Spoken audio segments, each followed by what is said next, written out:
Hey, I just wanted to make a follow-up video about just how to switch your mind and switch your decisions, and to ultimately, if you have an addictive personality or you find that as the years get uh, quicker and quicker, that it's easier and easier to fall into patterns of comfort or patterns of self-destruction that don't actually serve. So how do we get out of that if we're already there? If we're already working at a deficit, if we're already a part of a family lineage that's all they've ever done,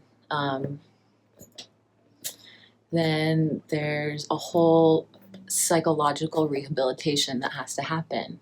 There needs to be a heart chakra opening.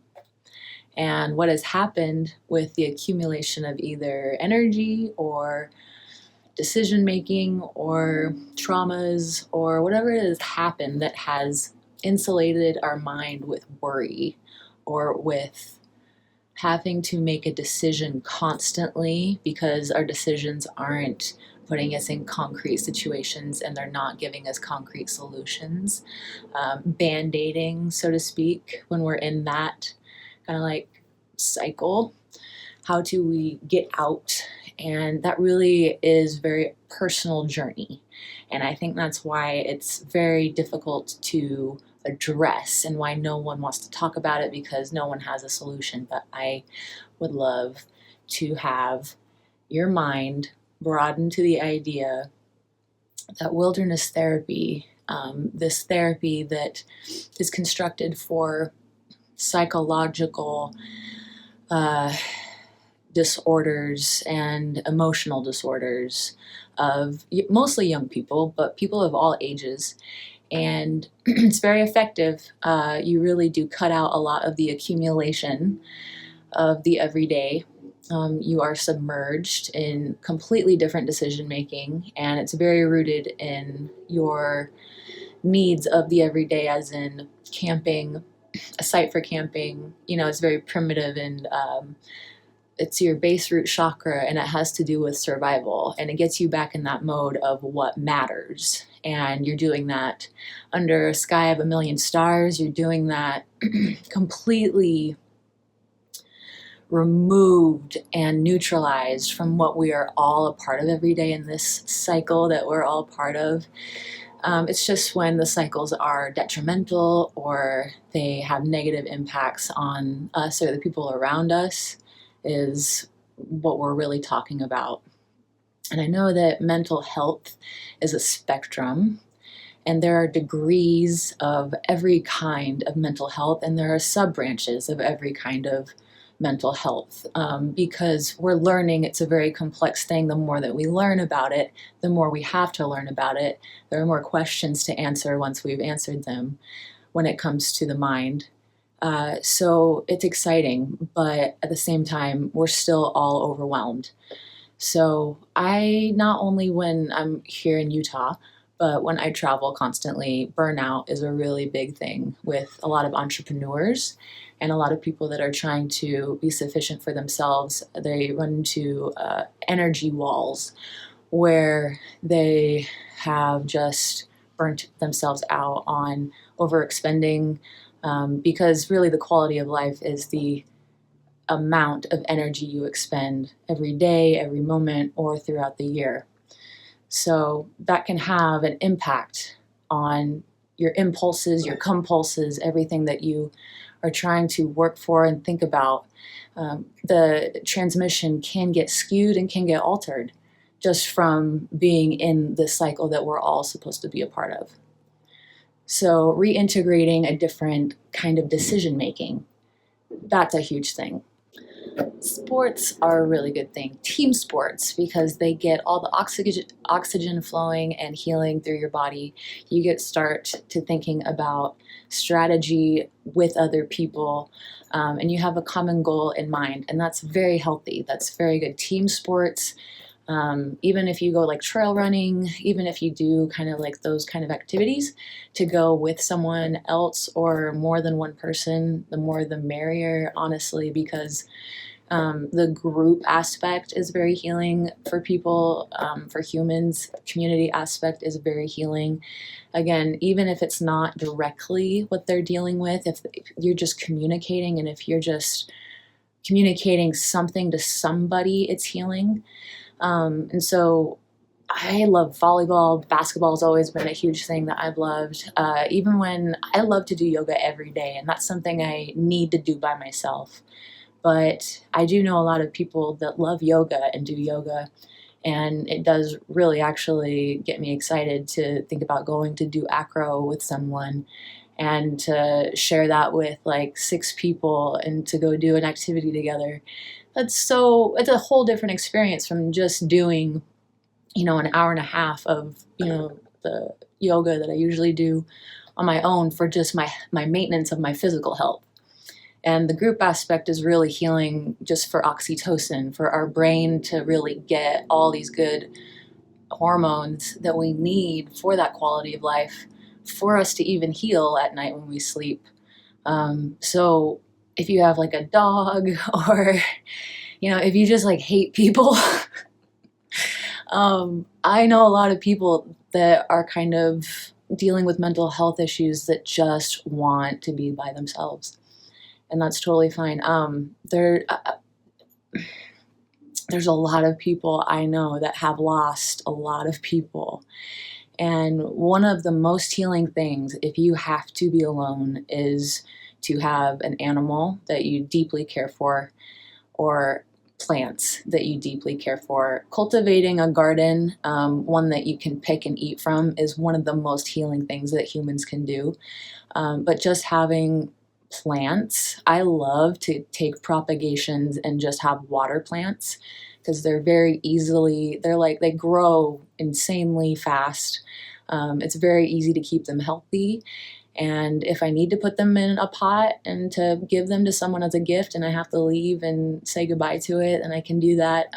But there's a way to do everything that you love to do in a way that suits you, in a way that's healing for you, that doesn't have negative effects on anybody or the planet or, mostly yourself, because the attitude you have with yourself is the attitude that you will give to everyone, whether you like it or not. I have been in really deep, dark chapters of my life where I just feel jaded. I just feel bitter. And I don't mean to spread that around, but I don't have anything else to offer. And that was a chapter of my life where I just felt like I gave good things and I got bad things in return. And I felt that I didn't understand, and I was mad at the world for a lot of reasons. But yeah, just kind of understanding what you need. Every person, though, across the board needs physical activity. Every human across the board needs some kind of love. And that doesn't have to be with a person or an animal. It's so much more healing when it is, because that's a complex kind of connection and intimacy. And that shows your emotional maturity when you are able to share emotional space with another person. That's a good sign that you are on a healed or healing path. Holding space for another person, it's a big sign of maturity. But that's okay if you're not there. That's totally fine. That's exactly what I'm talking about, in that space where you don't feel like you have any inspiration, or you just don't like people, or you've never really known what you like or what kind of things get you inspired. You don't like the gym. I've heard it all. I have seen it all. I've felt all those things as well. This is a very personal journey as well. So yeah, the saving grace is for those times when I have felt that I have needed extreme space and I've needed extreme healing. Keeping plants has been amazing because I love nature. I love to cook. I love food. I love everything to do with nature, from getting it into the ground planted to what comes of it from from its bloom, and kind of getting creative with different ingredients. That's why I moved to Hawaii, because I wanted to get more in touch with that knowledge, and I did, and it's been incredible. And the times that are ahead, when our society is even more unhinged and unstructured than it is right now. Even though it feels very chaotic right now, it's going to get even more chaotic, and a lot of us are going to have to learn a lot of us are going to have to learn self-sustainability. So this is a really, really good time, actually, to understand if you do have a mental illness, if you do have an addiction, if you do have something that's just kind of gnawing away at your goals or your happiness or your mind or your heart or your wallet, or there's just some leakage of energy. And I know that the emotions that come with that can be frustration, anger, feeling stuck.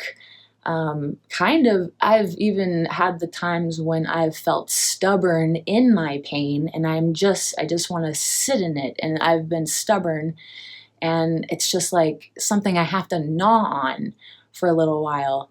I've been there too, and so I think that's a stage. I think that's a phase of healing. I think if you depending on how much you're healing, what you're healing, who you are, there is every step on the staircase of like what difference all of us need in terms of healing, in terms of time healing, in terms of intensity of healing, in terms of just like rehabilitating after you've dealt with things, because it's not actually healthy to just keep healing all your life. I feel like that's a sickness in itself, is just having to feel like you always need to fix something and always need to heal something. Just take a breath. And wow, like look around. I'm stashed up in my mom's attic right now, and I'm set up office. I have yoga mats all over the place. I do yoga, I play music, I paint. So painting's really big for me for my whole life and healing journey. There are these kind of isolating activities that you can do that are healing for the soul. And I know that not everyone is trying to heal their soul, and a lot of us are just trying to heal, like not wanting to kill someone every day because you just are triggered so much, or just something is just eating away at emotions or physical health, or just feeling disconnected spiritually. That's what a lot of filling a hole of addiction is kind of feeling disconnected from something for some reason. And you have to go back and you have to find out and think about the last time you did feel connected. Writing, journaling, documenting. It's not just like a diary. It's not just journaling. It's actually documenting a memory so that you can process it, and it can be a fully formed memory, and it's not a traumatic kind of wishy-washy, hazy, like aversion anymore. You write it down, you kind of have to reflect on it for a little while, and writing is one of the most healing things. So we have writing, we have visual arts, which is just symbolism, which is both healing for receiving and to express yourself. Painting, yoga, running, guitar and piano, just stretching, just like throwing the ball around. I love getting in water. I love going river and stream hopping and running, paddle boarding. Huge fan of paddle boarding. It's so zen. It's such a good workout. It's so just everything about it is very satisfying. So we can't always just jump and do these things. Some of us have to go to work and have to deal with things in the moment, in the rush, and have to make different choices then. And that is really everything that we are presented in the world. And this is even hard for me sometimes to understand when I am out there in the world. But everything that is presented to us in the world on that public frame, public stage out there that we all are a part of, everything that gets presented to us is for a reason, and it is for our betterment, it is for our growth, and it is to make us better, and it presents opportunities for us to be better. And there's been years of my life when I didn't want those opportunities and I didn't want better. I just there was a level of heartbreak I went through that even I couldn't understand. And one day, someday, I'll talk about it, but it really was such immense heartbreak on so many levels, on so many different areas of life, that I didn't even, I kind of died. I died in a lot of ways. I don't feel like I am the same person that I was 8 years ago, 10 years ago at all. And I'm happy about that because it shapes you. It kind of is like a Michelangelo kind of sculpture. It's like it really forms you into not only the strength that you are, but the beauty that you are. Otherwise, you're just a slab and just anyone does whatever on you, and it's just chaos. I went through so much chaos up till I was about 28 years old. Just from day one, there's just been a lot of chaos. And I've always just gone with the flow, and I've always just kind of self-soothed. And so that's what kind of led me to, I was hungry for something more substantial. I was hungry for something that was actually, it felt like living, because for a really long time growing up, I didn't feel like I was living at all. So filling up holes, there's all these reasons why we do the things that we do, but channeling are gifts. So if you're really good with numbers, man, I really, when my heart broke and my world died and I died, everything died, I picked up like 5 new skills just because I was like, I don't really care. I don't even care if I'm bad at it. I don't care if it costs a lot of money. All of my excuses died with everything else. And that was a little bit liberating, but it also took years to also develop those skills. So that was kind of annoying when I was like kind of heartbroken and didn't have a lot of stamina and guts, what's the word? Chutzpah. I didn't have a lot of spark anymore, and it was annoying to pick up a new skill, and it was annoying to have to go and kind of focus on something. And maybe I did that because I didn't want to focus on the heartbreak, but really they say that busy hands create quiet minds, and that's really true, because since everything in our entire universe, but definitely your life, definitely my life, everyone's life is connected.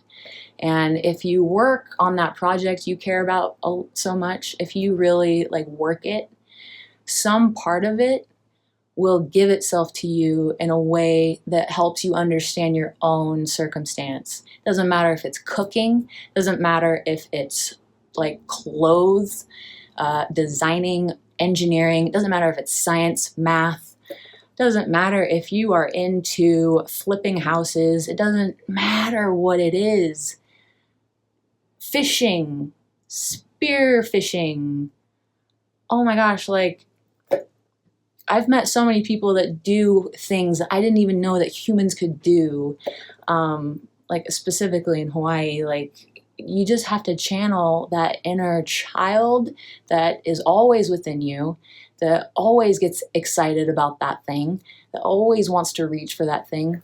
And it can be from a very pure place. You just have to go back far enough to, and there are those circumstances where maybe they didn't have that, and that's the problem.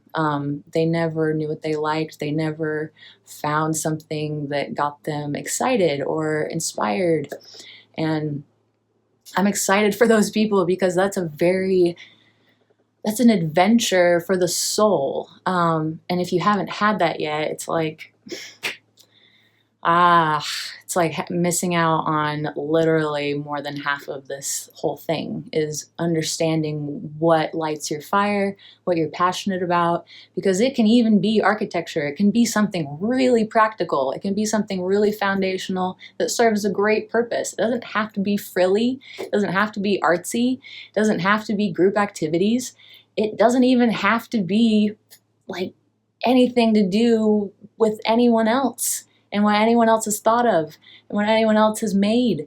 It can really be in solace if that's what you choose.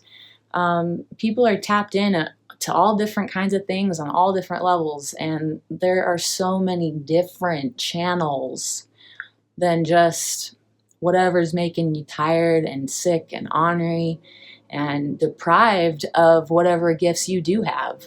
Because we all do have gifts. Some of us are fluent in languages. Some of us like to pick apart languages, phonetically or, historically. Like there's a hobby for everyone and everything. And it's so much fun. Like if you haven't picked up a new skill in 10 years, I highly, highly encourage it. It just makes you more excited about like your abilities and what you can do every day. Your opportunities open up, your possibilities open up. You don't even have to, nothing else is required. You have earned a new magical power. And there are so many things that I still want to try and do. I am like a little kid all the time. I want to try pottery. I want to try DJing, I want to try this and that and the other, and house building. You can't stop me. But I think I am built that way because there are a lot of people that are not built that way. And I have met a lot of those people, and a lot of those people have been a part of my life. And so I don't know what else to do other than to just give it back and just to give it out and just to see what comes of just talking about inspiration, just talking about better options, just talking about, new possibilities. It doesn't cost anything. It's really more therapeutic than anything. And it just gets your mind thinking in a different pattern to make a different choice because you're in a different mood. There are herbs for everything. There are foods for everything, and the simpler the food, the better, and it's not complicated. We have just really gotten, I think we like systems that are complicated because it makes us feel mature, and I think that like on a certain level, we like a certain amount of dysfunction or whatever because it makes us feel like we're getting something done or dealt with, but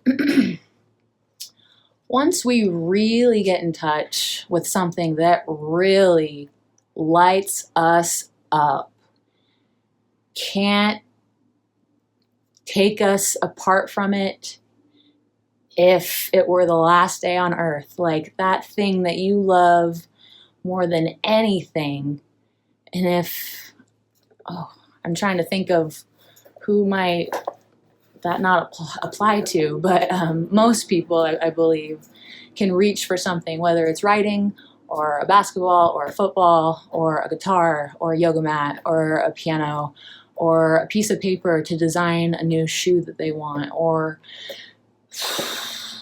foraging for flowers to make new pigments for dyes.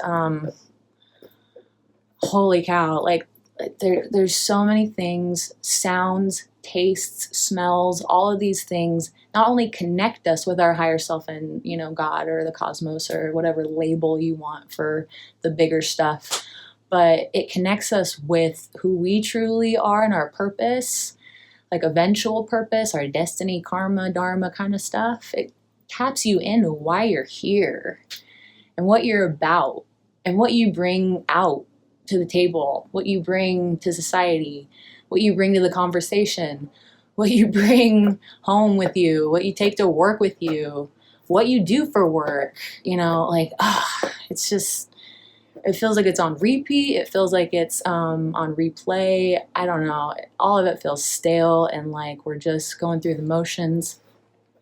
So, I don't know. We'll see. All right. Thanks for listening. And I hope that there is something that came from any of this that made any sense for you. And if you are struggling with that heart space, if you are struggling with expressing yourself, if you're in a stage where you need isolation and you need like the typical kind of healing that goes on, that's fine.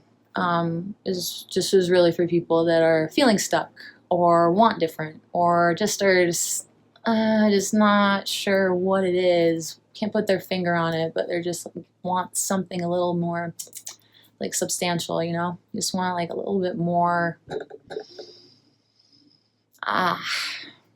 If you know, you know. If you know, you know. And if you're stuck, you're stuck. And if you know that, then you know that. And so use your tools, look for tools, teach yourself new skills and new tools. Just surround yourself with your people, because a lot of us get stuck with just randoms, and you got to deal with that too, and that's a part of life, but you got to find your people too, and that's usually doing what you love to do as well, so just follow it. And all right, thanks for listening. Thanks, guys. Adios.